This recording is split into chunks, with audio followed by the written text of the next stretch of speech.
What's up, my friends? Welcome to the You Are the Rockstar Show, episode 6. Thank you so much for being here. The title of this episode is called Your Story Is Not Yours. Now, what the hell does that mean? Great question. We're going to talk about how our stories dictate our reality. And a lot of times, they're not the stories that we deserve to be telling ourselves or creating because we're actually taking on other people's shit.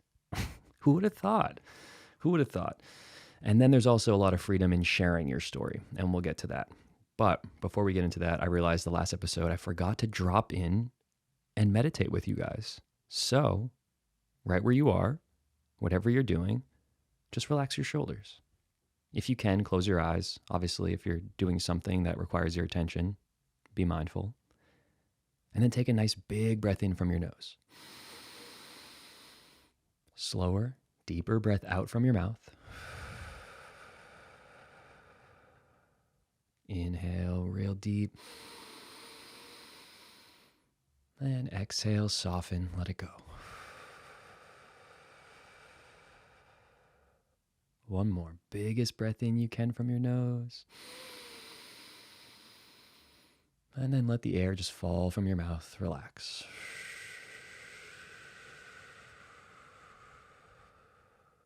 Awesome. And if your eyes were closed, open them up. Hope you feel good, settled, grounded, inspired. I hope the last week's been fantastic for you guys. I had a really cool conversation about our stories recently with a friend of mine, and I wanted to elaborate because I talk a lot about this in my book. But what's really cool is that my entire book has a relationship with this idea of a story, meaning in the book, I share quite a few stories of my life and touring. And I think a lot of times we bottle our stories up thinking that they're not valuable and they're not worth sharing. So if you resonate with that, please leave a comment or just send me a message and let me know, because you're not alone. And when we bottle up our stories, in a way, we're actually being selfish. Here's what I mean. A lot of times the stories we tell ourselves are not true, and they're shit we pick up from other people. For me, it was a self-created construction back in the day in 2007 when our producer we were working with told me I was not good enough to record the bass on our album. Now, I had a lot of attachment to the idea of needing to record on that album, or else I wasn't significant, wasn't valuable, wasn't worthy of being in a band. It took me almost a decade from that experience to actually release that narrative from my mind. I did it through the practice of meditation and yoga, but it took me a really long time to realize that that was a story, a perspective, and an opinion someone else was giving to me in the moment, an opportunity for me to get better at my craft that I saw as the universe happening to me, not for me. And I let it beat me up. So it wasn't until I discovered yoga, meditation, a lot of cool different self-development techniques, whether that's journaling, affirmations, until I figured out that these stories I was telling myself actually weren't true. And like in a previous podcast, I talked about how our friends are like fantastic mirrors into our life, kind of like everyone in our life. But when we have great people, they offer reflections of us in our greatness, or us in more of a rock star version of ourselves, to keep it on brand, of course. But I noticed the stories that were dictating my life because I would play on stage and I wouldn't want to connect with my audience. I was afraid to speak up in certain situations, whether it was just social gatherings or in school or whatever. I just was afraid to be seen. And I know this is a normal thing. I know a lot of people struggle with this just from sharing and hearing the reflections back from people, but then also kind of studying it and learning that, and this to me is pretty wild. I learned that people would rather be in the casket at a funeral rather than reading the eulogy. And that, to me, is a perfect representation of being seen. And of course, with public speaking as well, because public speaking is something people are terrified by. in general, of course, but that to me is just being seen. And I wasn't willing to be seen. So I'd keep my head down on stage. I wouldn't really engage the audience. I would just kind of keep to myself. I would still rock out, but it wasn't connected. I wasn't connected with my band. I wasn't connected with the music I was playing. I wasn't connected with the audience. So finding yoga meditation really helped me shift that perspective in regards to the narrative I was telling myself every day, that I am valuable and that my story is worth sharing. And when I started getting around Lisa Nichols, who is a coach of mine and a legendary speaker and author, she had this fantastic bit that she was sharing at one of her speaking engagements where she said, your story is not yours. And if you don't share your story, it's selfish. And I'm a little bit paraphrasing there, but I remember thinking to myself, what do you mean if you don't share your story, it's selfish? And she elaborated and said, well, your story is meant to be shared. It's meant to empower other people. Because when we share from an authentic place, aka being vulnerable, being real, other people are naturally attracted to that, to the point where they might not know why they're attracted to that, or why they're pulled towards someone or feel connected with someone. It's because they're being authentic and they're being real, and they're sharing from what people say is your truth, which is your experience. And you can't be wrong when you share from this place, but a lot of times we bog ourselves down thinking that our stories aren't valuable enough. They're not worthy of being shared because we're either scared to be seen, or we, think our story's not valuable. We think our experience isn't worthy of other people's reflection. And I just want to reflect that back to you today as being bullshit. Because I'm a product of your story being something that connects you in a deeper capacity to other people. And by a product of that, I just mean my book, which is a product, of course, that I'm marketing here. If you haven't got a copy of You Are the Rockstar, head to Amazon.com right now and grab a copy. But my story is in both books that I've written. There's different stories from touring, stories from life that I've incorporated within the book. And I had to overcome a lot of negative self-narratives in order to put that into publication. And even when I had the book fully done, I almost didn't even release it because I was coming from this weird perspective of, will anyone even listen to this, read it? Will anyone get value from it?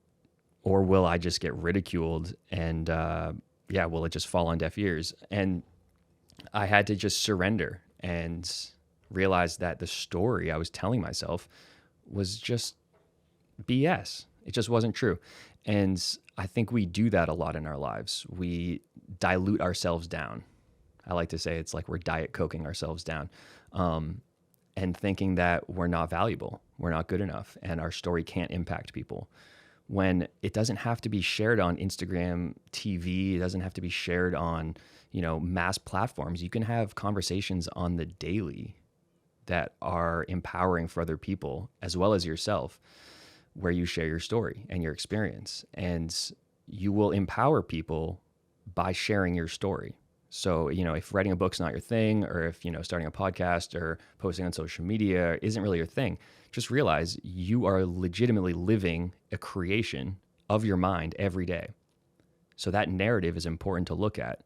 It's important to place value on, and it's important to get clear on also what it is that you're trying to do with that narrative. Meaning, if you're all over the place and you're not really sure what you want, the universe is not going to respond by giving you what you want, because it's going to be like, well, I don't know what you like. And if you're thinking your story's not good enough and then you're holding it back, then I'm going to be a little bit more uncertain with what I'm going to give to you. And then all of a sudden this weird thing happens where you start feeling kind of like the world's happening to you rather than for you, because your perspective is more so on being reserved and not sharing and not speaking up. And of course you can do that in many ways, but just in this moment, I just want to share with you guys that your story is not yours. It's meant to be shared. It's meant to impact other people. And the way we do that is through many means, but it's through being authentically ourselves and being willing to be seen. even if it's uncomfortable sometimes. But when you share from your experience, you can never be wrong. So remember that, because it's badass. And when you start to come from that place of, hey, I can never be wrong if I'm sharing from my heart and sharing from my experience, then all of a sudden you can write books, you can create podcasts, you can do all these things with way less stress attached to them, because you don't have to do a bunch of research to figure out what it is to be you. You're already an expert in that. So no one's going to tell you you're wrong if you're sharing from your heart. So I hope that provides some value for you guys today.